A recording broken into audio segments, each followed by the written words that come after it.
Welcome. Today we're having a webinar called the Toolbox for Back to School.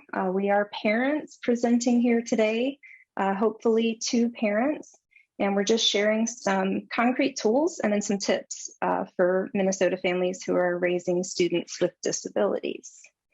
So my name is Jamie O'Connor, and I'm the outreach coordinator here at Family Voices of Minnesota, but I'm also a parent. I have a rising 6th grader going into middle school who has a rare genetic condition and disability.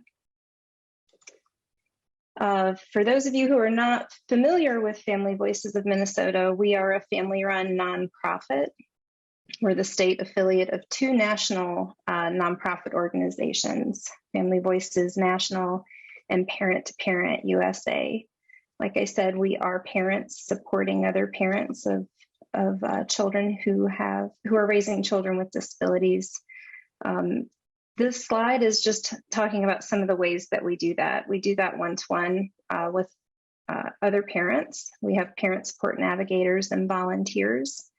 We have parent groups, our website where you can actually chat live with us, webinars like the one that you're in today, family leadership and volunteer support parent trainings. So this is our agenda for the day.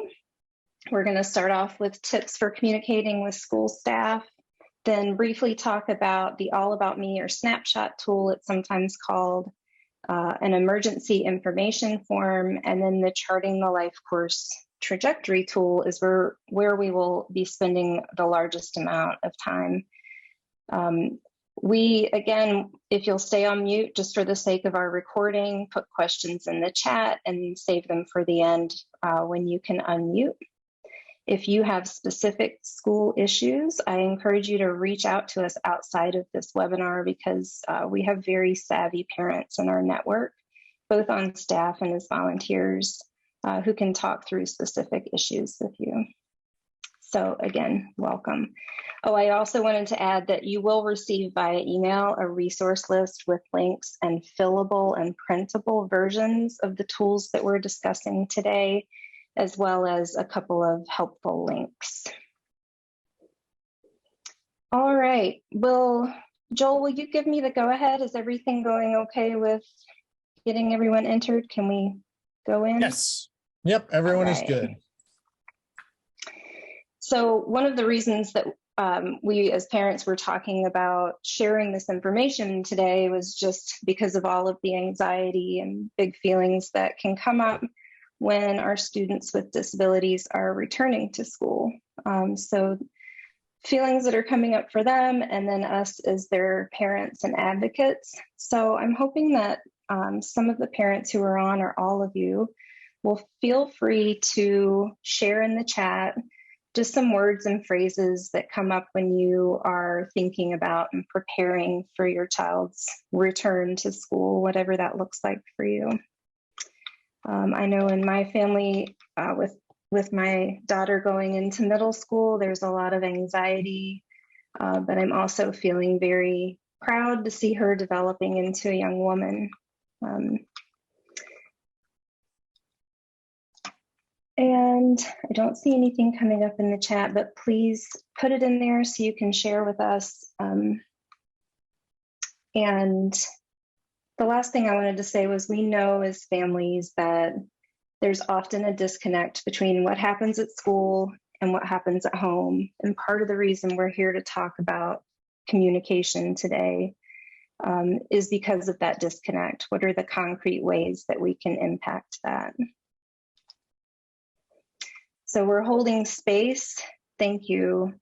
Underprepared, anxious, apprehensive, excited, nervous are some words that are showing up in the chat. So we're holding space for all of these big feelings, and we're also holding this really big responsibility because as parents, we know our children best, and we have important knowledge to share with the school staff where our children will be spending a large part of their day. So just a note about our webinar and the things we're talking about today. This is a toolbox. We use this analogy because it's something you can pull from. This is not another to-do list of things you should be doing as a parent. There are plenty of different planning tools and communication tools out there. This list is not exhaustive. These are just some ones that we're familiar with and have made impacts for us. Take what serves today and leave the rest. Maybe you'll want it another day. Maybe it doesn't fit at all. We are going to share our own examples and hope that we learn from some of you as well. But always be yourself when you're using these tools. And then be creative. And I don't mean, make a piece of art or your form has to look really pretty. I just mean that communication is hard and it's individualized and we have to think creatively. This quote from Brene Brown is just a reminder. I don't know if you've heard of growth mindset through your kids' school, but I will send some links in our resource packet about that. But just wanted to center us today as parents around a growth mindset, that we're here to grow and improve as advocates, but we're not reaching for perfect. So healthy striving is self-focused and has us asking, how can I improve? And perfectionism is other-focused, worrying about what will other people think. So as we approach our relationship with school staff and communication, we want to approach it the way our kids and educators approach their learning, that we can learn from mistakes and keep improving. All right, we're going to try to dive in because I want to leave the big chunk at the end for the trajectory, Charting the Life Course trajectory tool, but we did put together just 5 tips for building strong communication with school staff. The first is lead by example, then put it in the IEP, be flexible, respond in kind, and involve your student. And let's touch briefly on each of these. This lead by example is really just saying we want to show school staff what our standard of communication is for our family. We know that school staff are under immense pressure, that they're overworked, undersupported. We know schools are understaffed. We want to do our very best to work with them and acknowledge their investment in our student. So just some things you may do to set a standard is to be prepared. So try to review documents before you refer to them. Start early. Send those emails with summer updates, or if you have medical updates, you can take that opportunity to confirm that key accommodations are in place and avoid making assumptions. So my example is when my daughter went to middle school orientation, I made sure to email and say, hey, are there supports in place for this? Because it might get forgotten. We can spend a lot of time and should, but these are just helpful ways of being on the team. Be direct and specific. If you're sending an email, within the first 2 lines, say exactly what your communication is about. I hope you had a nice summer. I'm emailing to make sure supports are in place for the upcoming field trip, or ask what supports are in place, for example.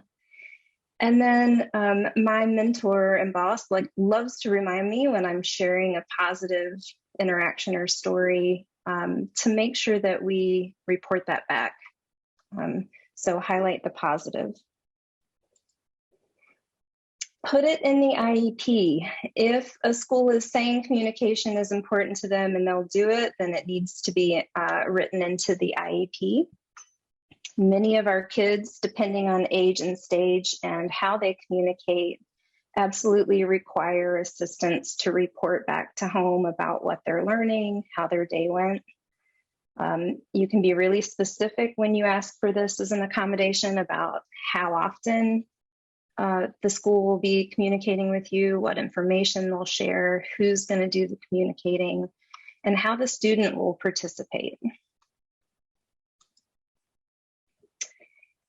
Be flexible is pretty simple. Communication is between individuals, and what works for some individuals won't work for others. That's true for us as family, and that's true for school staff as well. My favorite example of this is that my daughter had a pair that worked with her who was really amazing, who really got her, was emotionally intelligent, engaged, and he hated technology. So anytime I was picking up, we would have a conversation and he would write in a notebook. But more recently, her staff is very busy and tech savvy after the pandemic. And so it's been really nice to have a Google Doc where I can look at from my house, even though my daughter is at her dad's house, for example, and stay up to date. There are just so many options, and I encourage everyone to think creatively and be flexible and work with school staff. The respond in kind, I use the in kind language with a lot of intention. If we're asking for information from school, it's also helpful for us to be modeling that and sending updates from home with important information. Answer questions that they might have, be curious and ask questions, comment on the information that they shared so they know you're reading it and that you're engaged, thank them for their communication. Share successes that your students having at home so they can hear that their hard work is paying off and skills are getting generalized. And involve your student. This communications and communication plans are built with and not for or about students with disabilities. So involvement looks a lot of different ways. It's individual and family and age and stage specific. But you know how your child communicates, you know how to derive meaningful information from them. All communication and communication plans should be in the interest of the student's growth and well-being.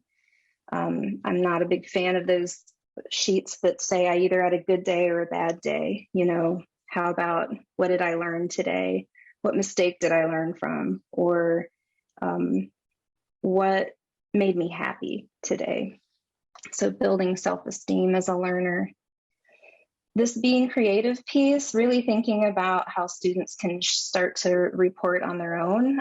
For my daughter, gross motor is, or fine motor is very difficult. So writing is unlikely, but can she make a video to share about her weekend? Or can I send a picture of her baking in her chef's hat as a way of communicating interest, for example? Just thinking about how we can bring the technology in and help build self-advocacy.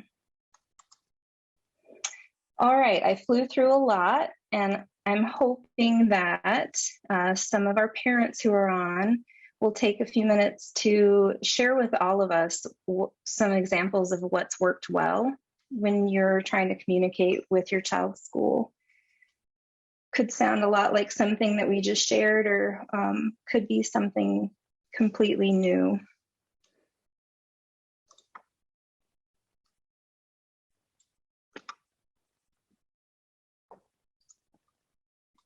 While we wait on that, just a little bit more of a growth mindset reminder about mistakes, meaning improvement. Meaning that all of those things that I just mentioned are all great. We won't be able to successfully do all of them all of the time. We might make mistakes, and that's okay. We're still growing as advocates and parents. So on successes, someone shared being team-oriented and working towards the same goals together. Another share is a daily paragraph in a Google Doc, and the student practiced typing while telling us about his day. Love that. And someone else has a notebook in their son's backpack where they write notes. That worked really well for us too. So I want to, and please continue to type in the chat. We will capture all of this. But I want to put a concrete tool in your hand that maybe many of you have heard of. And here we're calling it the All About Me tool. It's also been called an About Me or a snapshot. There's a lot of different versions of them, but they're pretty similar in function. So they're simple, usually one page with bulleted information that just about what makes your student tick. And I think the best way to learn about these or just to see some examples. So I'm going to share my example, and then I'm going to hand it over to Joel and Kelly to introduce themselves and share some of their examples as well. And I'll be glad to stop talking for a minute. But my daughter, Nora, is a student who was born with a rare genetic condition, and it definitely impacts her learning and development. This was the About Me page that we made for her in second grade. And so you can see that the information I included here were her strengths, some of her goals or what she's working on, probably too long of a list of examples of things that work for her, some things that negatively impact her, don't work, some of her interests, and then equipment choices, so like assistive technology things that work for her. That's the information we included. We also included a vision statement, which I don't know how common that is, but our big why was because she was in a lot of gen ed environments where the staff probably had not been exposed to a child with her level of disability. And we wanted to sort of answer the why. Why was she in those environments? And we felt like our vision was a way of doing that. We got this information mainly intuitively. In second grade, I would not have sat down with my daughter and asked her pointed questions and successfully filled out this form.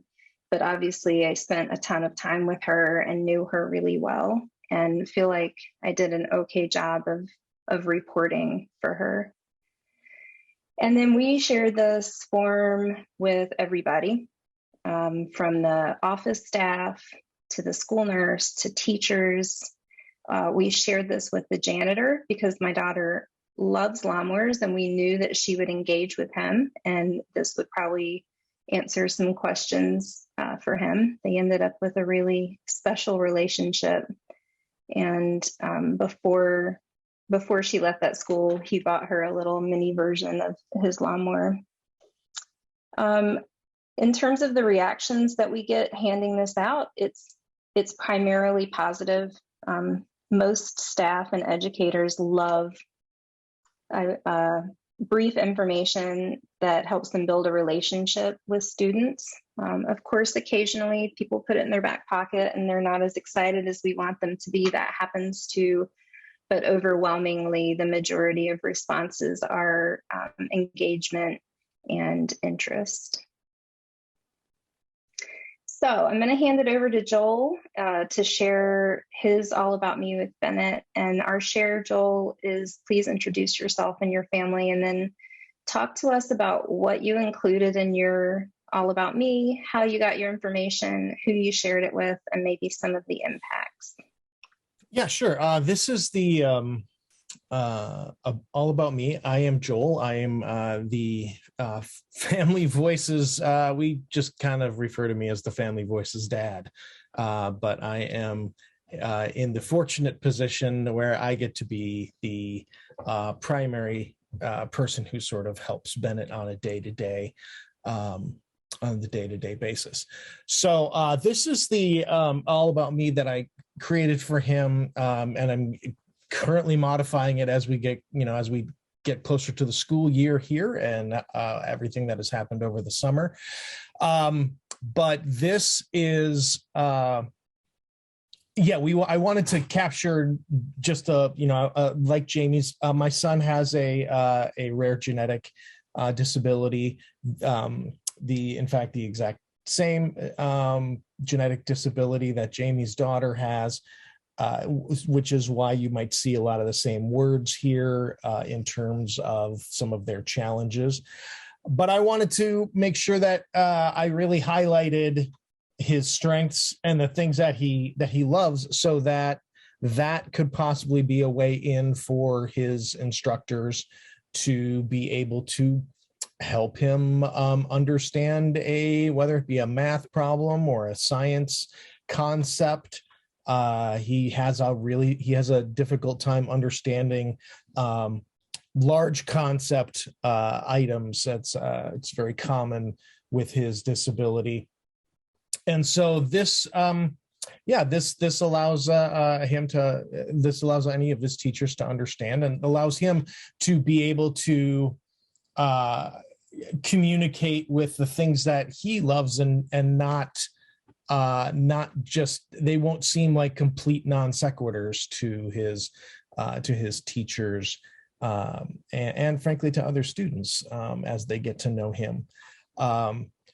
One of the so this was initially, I sent this and a trajectory tool in the spring. As he's going into middle school, I wanted to make sure we had a meeting. The new staff was very receptive to it. They seemed to be very excited about the idea that, oh, hey, we provided, concrete tools that they can look at, that they can file away, and maybe they're not going to look at it now, but it does allow them, as we get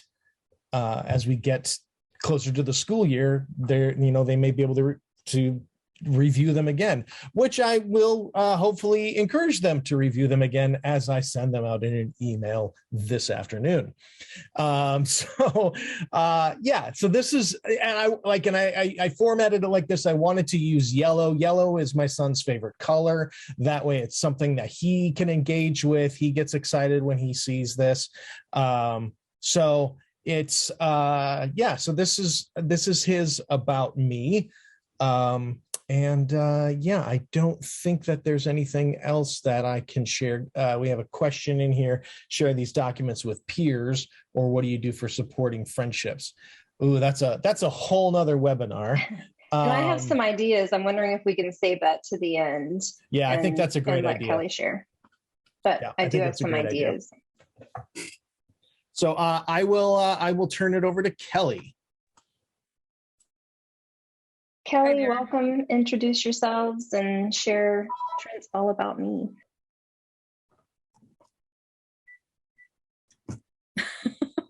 Sorry about that. Of course, my phone rings the minute it's my turn to talk. I just hung up on someone. So this is an All About Me I did for my son, Trent. I have 4 children. First off, I work for Family Voices. I've been here, Terry, I think we decided 5 or 6 years. I was a parent support navigator, and now I'm kind of just helping out with webinars and helping with our second Wednesday group. Apologies, you guys. The About Me I made for my son, Trent. He is 12. He has autism and he can say some words, but in order to understand him, you have to get to know him and be able to kind of read some of his facial expressions and some of his, you just got to get to know him basically. I made this sheet for him. I don't have a picture on it. I just wanted something relatively easy to sit down and write up for him. They don't have to be fancy. I just think the bullet points are very helpful for teachers. And if I could have been given this sheet when my son was born, it would have been helpful, because this is mostly stuff I've learned over the years. And that's stuff that, it's going to take teachers an awful long time to figure some of these out if they're not given kind of a cheat sheet on the stuff. So this is a little vision of his. He is, with him not being able to communicate verbally, there's a lot of different things that he dislikes and may not be able to let anyone know. And those, of course, will most likely show up through behaviors if you're not understanding of how he operates. So I would share this with his teacher before school starts, probably through an email, and encourage them to share it with paras, because I know paras work with kids quite often. And I think maybe I would have a copy in his backpack or in his cubby, so that if there was any kind of substitute, they would be able to see kind of some of the things that he does like, so that they can get to know him. And he does have anxiety, so having someone that he trusts and can understand him is going to make his whole day work so much better. I I've shared it with bus drivers. We had a bus driver that I wish would switch being a bus driver and just be a para because she's so wonderful.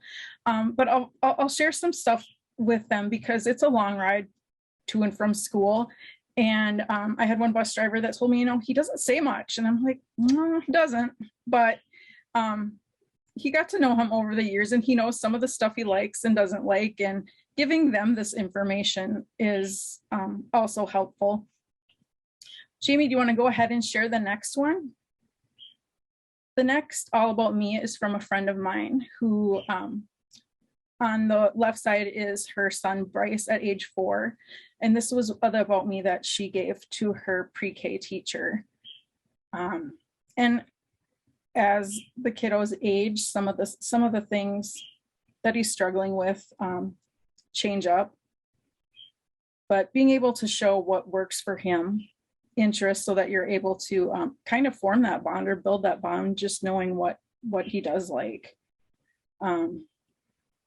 It's especially, I think, important when our kiddos are working with people who maybe don't know much about kids with disabilities, and our kids appear like an average kid, perhaps a spoiled brat that's having a meltdown. And I think we've all heard some things in the community by those who just don't get it, and we understand they don't get it. But these sheets can just not only set your kid up for success, but set up those that are working with them up for success. So. Thank you, Kelly. And it's such a good reminder. So many of the staff working with our students haven't been involved in the IEP process at all. And even those who have, that's such a massive document. To be able to really offer these insights into our student is helpful. So these are just our rundown of tips about the snapshot or All About Me, to use simple everyday language, bulleted lists, one page, personalize it by adding a photo, really use just the child-specific information.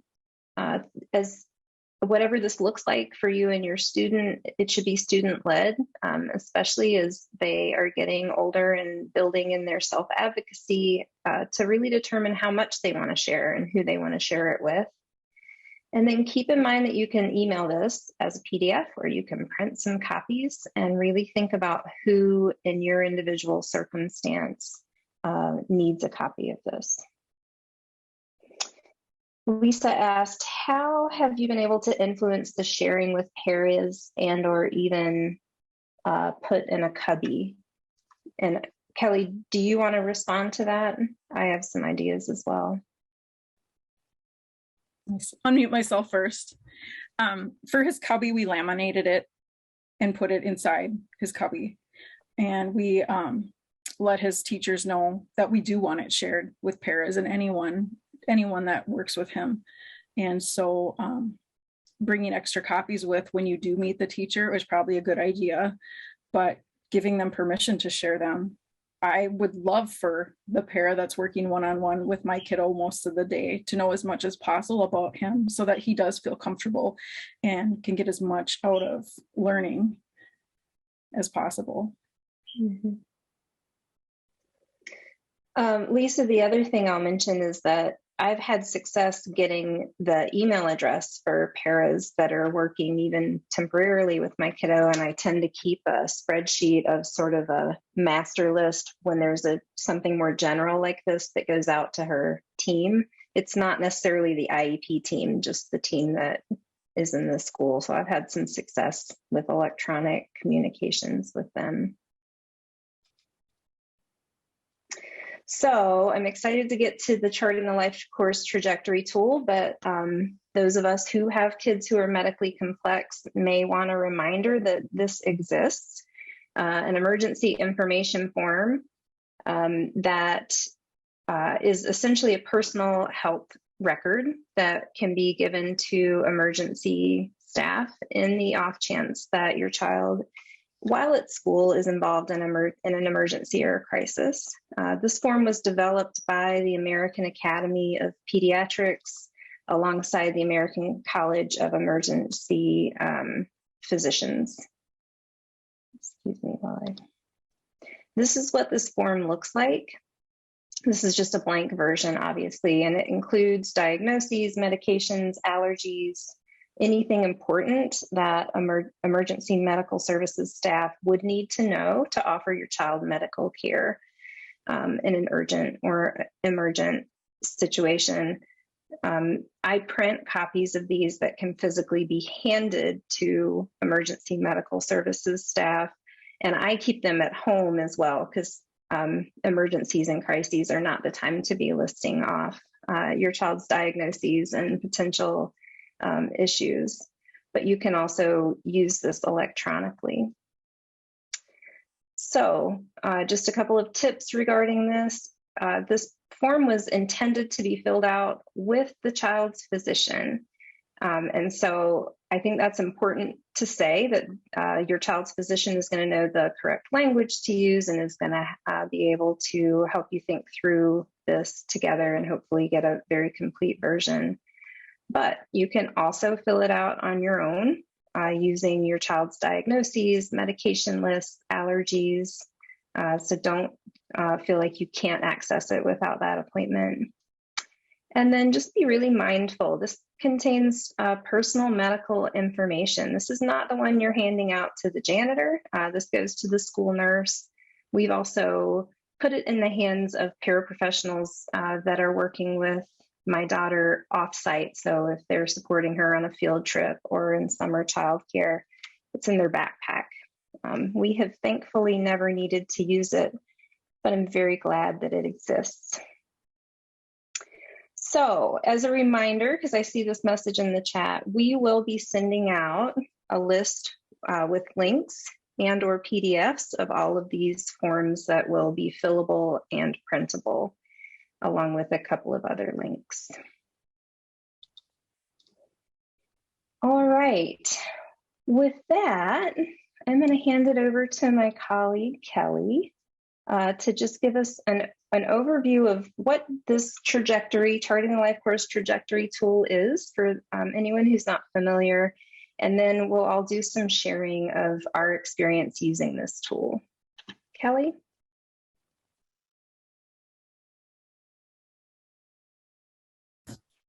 There we go. We learned about Charting the Life Course. I think it was 2 years ago, Jamie? I'm thinking maybe that's when we learned about it. And we had gone through, so what it is, it's several tools to help guide families, guide the conversation about your loved one's future. Well, honestly, about anyone's future, because this is a very helpful way of thinking. You want to go ahead to the next slide, Jamie? The core belief with the Charting the Life Course framework is all people have the right to live, love, work, play, and pursue their life aspirations in their community. It sounds easy enough. I think we all know, maybe not so easy. Go ahead to the next one, Jamie. So what it is opening up the conversation, getting people to the table to explore life's possibilities, have your loved ones share their ideas, hopes, and fears. It'll help us to set higher expectations, navigate the future, have that vision in your back pocket so you can bring it up when things maybe aren't looking like they're going in the direction that your loved one wants their life to go. It also will help you problem solve and plan for what his vision of the future. I'm going to just say his because I'm always talking about my son, but their vision for the future. Today we're going to focus on the trajectory, the life trajectory. The reason why we chose this one is after we had gone through it, I wished I had that. When my son was first diagnosed, honestly, when I didn't really feel like I knew what goals I could have for him, I was going to IEP meetings And I was relying on the professionals who I thought knew everything about my kid. Why I thought that, I don't know, but I was overwhelmed. So I went to the IEP table and let them tell me, how everything was going to operate. And it really did not help me be able to see the future, really. I went to the meetings, signed off on everything, and I honestly didn't even know what his day looked like. So, Jamie, do you want to go ahead to the next one? So if we go through this, we're in hopes of planning for a good life for our loved one. Everybody has a vision for the future, or should have a vision for the future. Sometimes it just seems redundant, but we're hoping the individual will achieve as much self-determination, interdependence, productivity, integration, and inclusion in all facets of their community life, and that families will be supported and be able to maximize their capacities, strengths, and unique abilities to best nurture their loved one and help their loved one achieve the goals. Go ahead, Jamie, to the next one. So when we started planning this vision of a good life, we sat down and we thought, well, what is the vision? Think about yourself. What is the vision of your good life? What do you want for the future? Some of the things that come to mind are, I want a good job. I want a job that I look forward to going to. I want money to pay bills. I want to be able to do stuff that's fun, go on vacation. I want to laugh. I want to be able to do what I want when I want. I don't want somebody telling me what I have to do or to be limited for some reason. I want choice. So thinking about that, I was trying to think of what would my son, what does his vision look like? What does he want? What does a good life look for him? Well, my son has very different needs than a typical kiddo, but he loves to laugh. He loves to smile. He loves to go places. He loves to do things. He has certain foods that he wants. So I know those would definitely be on his list of what he wants for the future. But then there's also, Jamie, can you go to the next slide? Not thinking, it was really hard to start thinking about all that stuff though. So where we started was thinking about what we didn't want or what we know he doesn't want, what we don't want for him. And so it was easier for us to figure out the stuff we didn't want for him. We knew we didn't want him, being isolated. We didn't want him. I think we did this over COVID too, which is kind of funny now that I think about that. But we want him involved in the community. We want him to learn to read. We don't want him cooped up in a tiny room next to a bunch of other kiddos that have maybe limited communication skills. We don't want him to miss out on the school experience.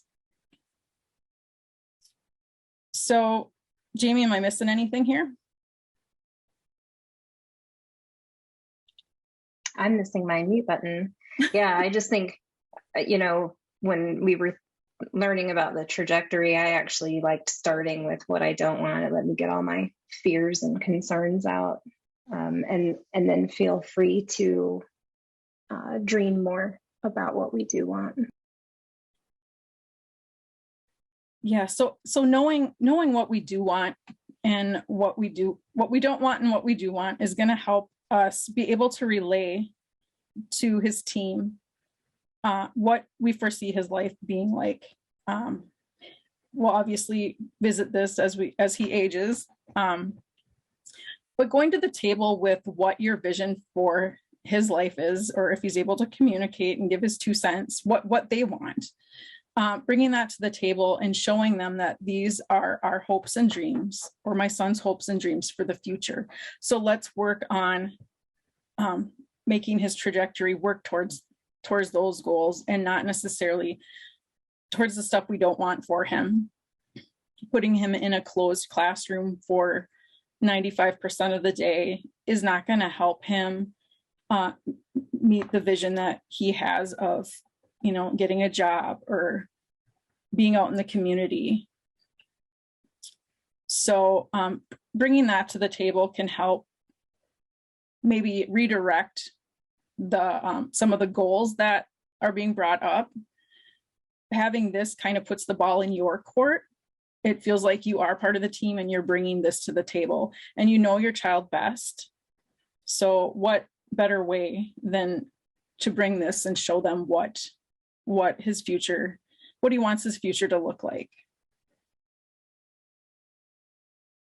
Jamie, do you want to go to the next slide? So this slide is showing the different stages in life. And if you can remember back when you were, let's say 13, all the different things that you've experienced,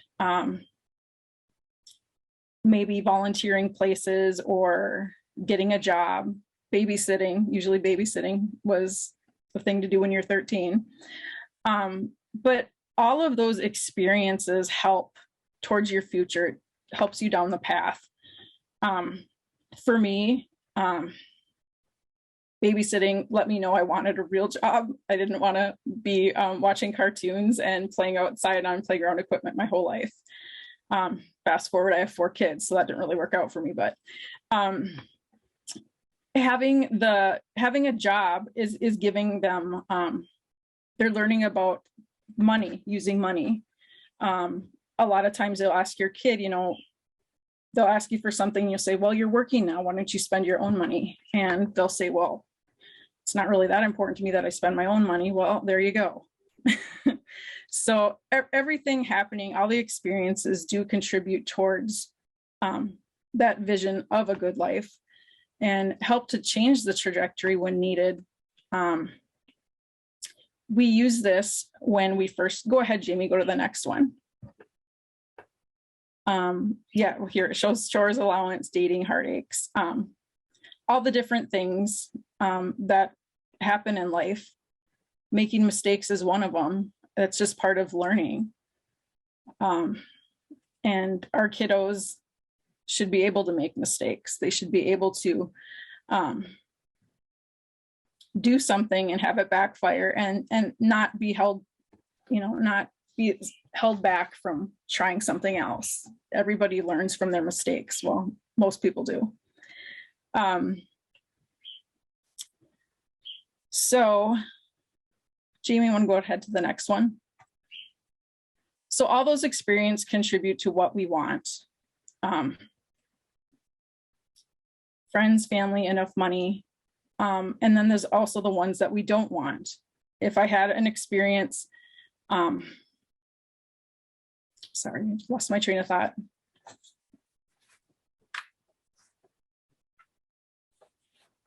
All these experiences help us get ready for the next phase of life.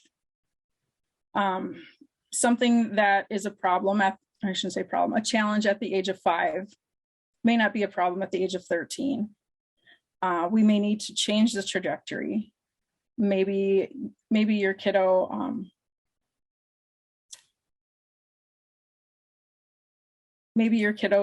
didn't do well with loud, noisy environments when he was 5 years old. And maybe at the age of 13, he was able to be around more people. Well, let's get him in the classroom more. We may need to change that trajectory. Instead of being in a closed classroom for 50% of the day, well, let's get him down to being in it way less. He hopefully will eventually be out in the regular ed setting. Knowing that this trajectory is the way it is based off where you're at right now, and knowing that things come up. People get divorced, people pass away, it will need to be updated. But setting out goals, short-term or long-term, are always moving you in the right direction at that time. Nothing is set in stone. Jamie, do you want to go to the next one?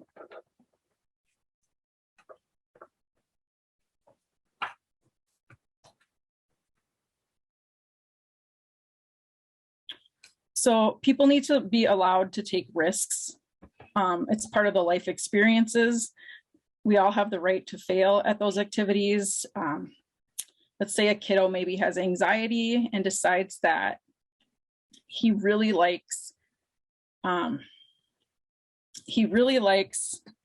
military. So he's going to join the Army. Well, knowing from what I've seen in the movies that things are pretty intense with training, it's hard to hold someone back knowing what you know, but getting a trajectory out there and learning about what to expect can help them better get ready for that experience, or maybe learn that, you know what, it sounds great, but things that I need to accomplish to get to that goal, just I'm not there yet, and I don't know if it's the right one for me.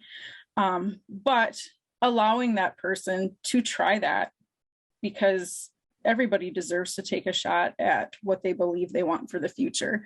If I would have had my trajectory from when I was 5 years old, I'd be a veterinarian right now, and I'd probably live on a farm.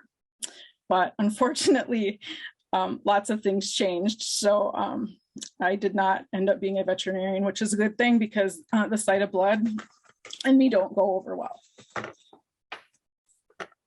Jamie, do you want to go to the next one? So this is a sample of the life trajectory worksheet that my family sat down. My family being my son's dad, me, and then his sister. We included his sister in the conversation because in all reality right now, she's probably going to be the one to take over or help us with him in the future, should something happen to one of us. And also he just loves her. And she gets him. So we started down on the bottom, and this was his vision for a good life, like I said, in case something happens to us. So we did a long range life trajectory, and knowing what we know about him, we did start with the what I don't want, because we don't want to hold him back, but it's hard for us to see a vision for him with some of his quirks and what we're learning about him right now. So this was based off where he was at that time. And so I'm going to move my screen here. If you could see what we don't want. We don't want him to end up in a poorly staffed group home. We don't want him stuck on the electronics all day. We don't want him to become aggressive. These are all things that all three of us sat around the table, and we know we do not want that for him. So based off that information, it helped us to come up with what we believe a vision for a good life for him would be. And past life experiences helped us kind of go with that. What does he like? Well, he loves Valley Fair. He loves monster truck shows, swimming, hiking. But he honestly, the most things that he does love is one-on-one attention. He loves just being with someone and working with them. You could probably get him to do something super boring if it was just you one-on-one talking with him. And even though he doesn't talk back much, he does enjoy it. And it is evident with the smile on his face. So that's a little bit about that. We could set this trajectory up as one just for the school year if we wanted to. If I had done this trajectory for him going into kindergarten, we started him out in kindergarten half days. And my goals for kindergarten that year were that he learn the school, learn his surroundings, learn to work with people other than his mom, and that he was comfortable doing that. I went in letting them know that our goal this year is for him to be comfortable with you, and we can worry about the rest later. Well, the following year, he had gotten to know his school surroundings and his teachers, and he was with the same teacher the following year. But for his regular ed room where he's supposed to spend some of the day, they decided to put him in a double classroom with two teachers with twice as many kids. But my son at the time, he was overwhelmed by large groups of people, and it would not have been a good fit. So had I had my trajectory for his first grade year as to be working towards being in the regular ed classroom more, and obviously less time in the closed classroom, I would have been able to show them, you know what, putting him in this team teaching led classroom might not be a good idea to help us meet his goals. And it can be overwhelming to question professionals. I know when the acronyms are flying out there, I just kind of go with it. And it's like, I have no idea what I got out of that meeting, but had I had the courage to ask the questions, I would have learned a whole lot more. And you're your child's biggest advocate. You know your child the best. And if you don't speak up, everyone else is just more or less getting to know them and they have more stuff on their plate. So you kind of just need to be the one to bring the vision to the table and remind everyone, you know, remember our goal at the beginning of the year. Well, this will set him up for success.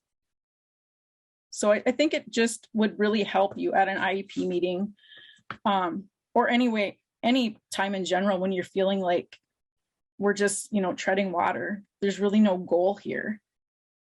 Maybe it's time to sit down and figure out what you believe would be a better scenario for the school year or for next week, or trying to figure out what you want to do with your life after school.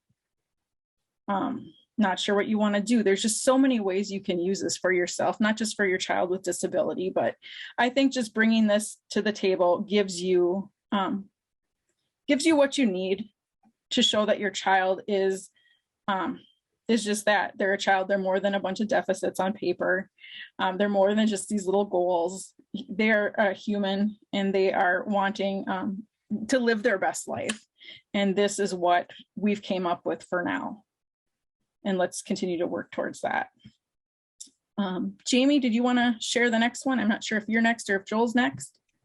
We just have so Joel used the trajectory tool for planning for Bennett. So I'll hand it over to Joel. I just keep an eye on the time so that we can save at least a couple of minutes for questions. And folks, please feel free to go ahead and put questions in the chat and we can address them.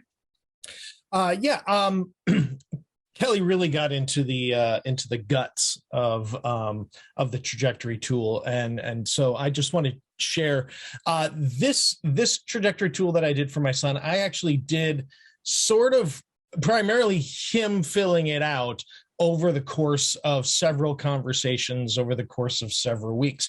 It was originally written, you probably can't see this in a tiny little thing, but it's handwritten in like 3-4 different pens and pencils, because anytime he would come up with, anytime I kind of saw an opening where he would be willing to share a little bit about what he envisioned of his life, then I would quick kind of scroll it down. So I didn't want... He did not respond well to the idea of, hey, let's sit down and do this form. It'll be fun. That didn't really go over big with him. So I tried to do it this way. So there was a lot of things in here and a lot of things that he really that were really illuminating to my wife and I. The fact that he really wants to live at home. Now, he doesn't care if mom and dad are there when he gets older. That took us a little by surprise. We did find out that he has a crush on a girl. That was fun. So that was exciting for us to find that information out. So we did present this to his new team at his middle school, and they were very appreciative of it. I also think that it helps provide a good common language that we will all be able to use together as we are planning and get this first month or so here as school starts. I did also, now this isn't included in here, but I also did one that's just for middle school. This same sheet, but only for middle school, looking at past life experiences in school and a vision for what this one I took and I was filled out by myself, my wife, and my son. And what do my wife and I view as a good the sort of the good life of sixth grade, and what is the not so good, what is not a good life of sixth grade. And then we were able to get his direct input as well. Some of the things, that the fact that going from elementary school into middle school, you lose recess. Boy, oh boy, that took me, had to talk him off the ledge on losing recess. So yeah, and then we left this middle section, the middle section that says moving forward, we left that blank, so that is something that in our first meeting that we have, that won't be his IEP meeting, but hopefully a first meeting here to sort of check in and see how things are going, that we can fill this out together, my wife and I, Bennett and his team, so that we can all have it together and share it with not just the paras and the people who will be around him in his special education training, but with his the other teachers that in the mainstreamed class. So so those are the so I was able to use this for Ben for two specific different reasons. One sort of a macro, and one a very micro, looking at it very specifically. So, and with that, I'm going to move it over to Jamie to share. Thank you. And I'm sorry, Joel, if I put the wrong copy in here. No, you didn't, because no one wants to have to read my chicken scratch handwriting. So this is just a glimpse at Nora's trajectory that we did specifically for her transition meeting to share with her team. You might have heard me say that her dad and I are divorced. And so we were very intentional of gathering as a family. We did this outside. Her brother was also involved because he has insight into her school life and her life in general that we don't have as parents. And I took notes similar to Joel. We did not look at this as a form. We asked some very sort of developmentally appropriate questions, and we were outside so that the kids weren't sitting doing a form with us. They could dip in and out as we had this conversation. Essentially asking, what does she imagine middle school will be like, and what's important to her? And because of time, I won't go through everything, but hopefully you can read some of these pieces. We still did keep at the top the direction towards employment and living a life of choice, even though this was specific to her middle school experience. That really is the end goal.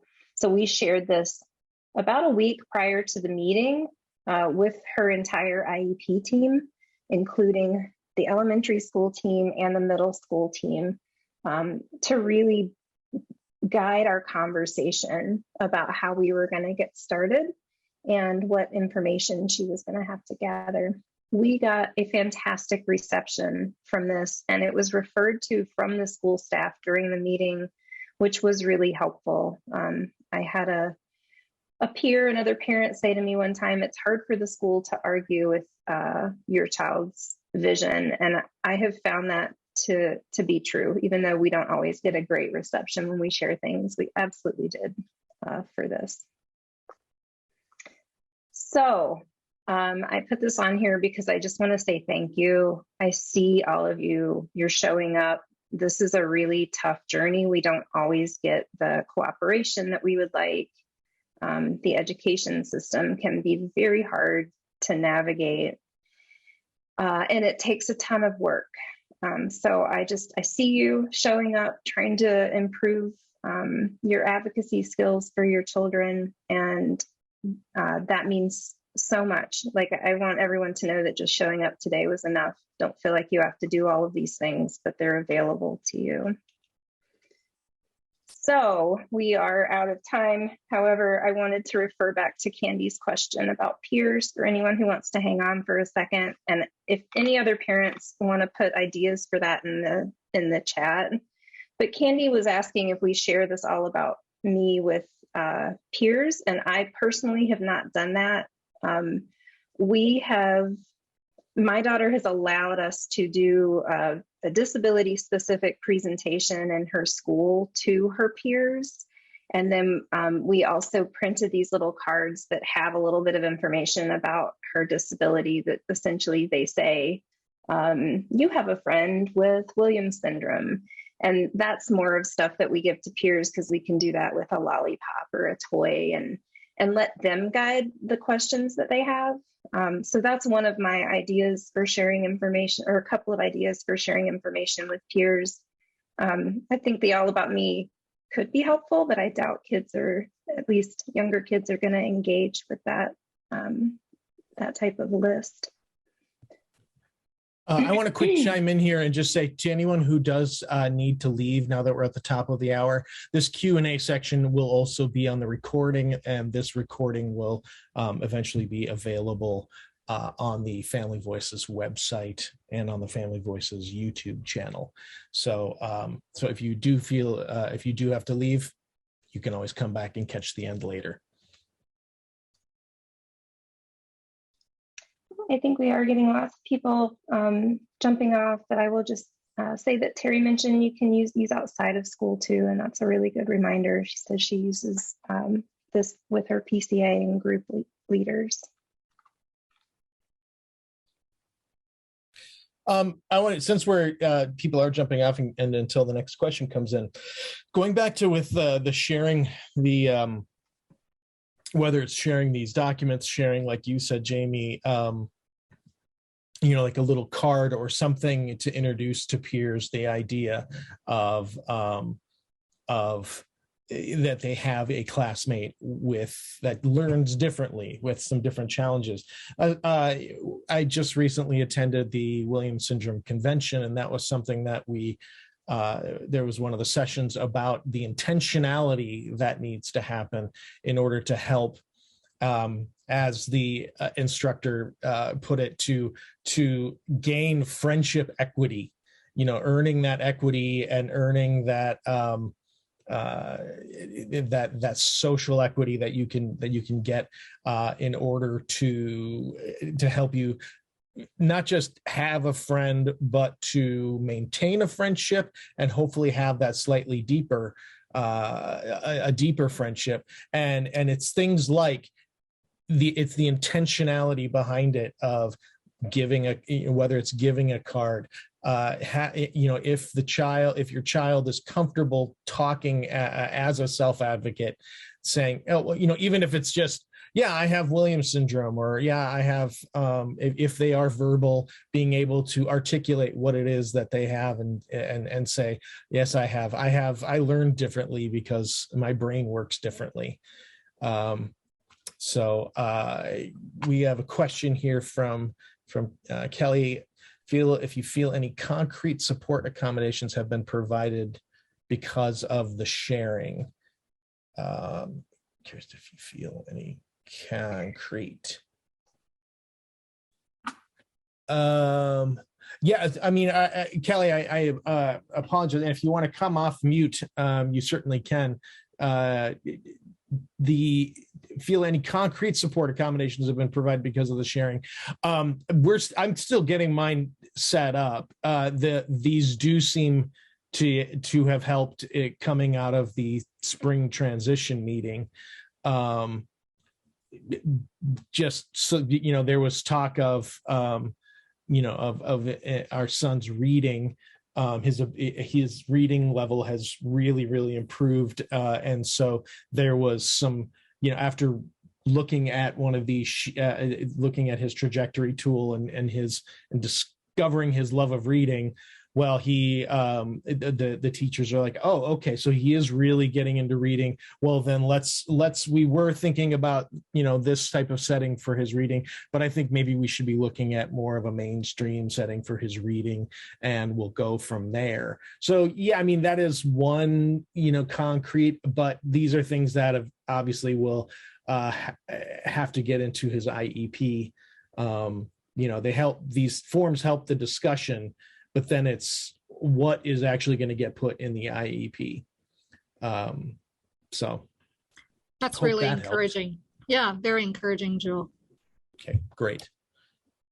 Amanda has a question about where to locate forms. As Jamie said, we are going to be emailing out probably from Jamie. We're probably going to make Jamie do it. Jamie's going to email out these links and these forms to everyone. So I want to be respectful of everyone's time. And yes, I will be sending out all of these hopefully by the end of the day, because if you're geared up and you want to access them, then you can dive right in. If you have additional questions, please feel free to message us. And if you want any additional support or troubleshooting, that's what we're here for as parents. So thank you, Kelly. Thank you, Joel. Thank you, everybody, for showing up.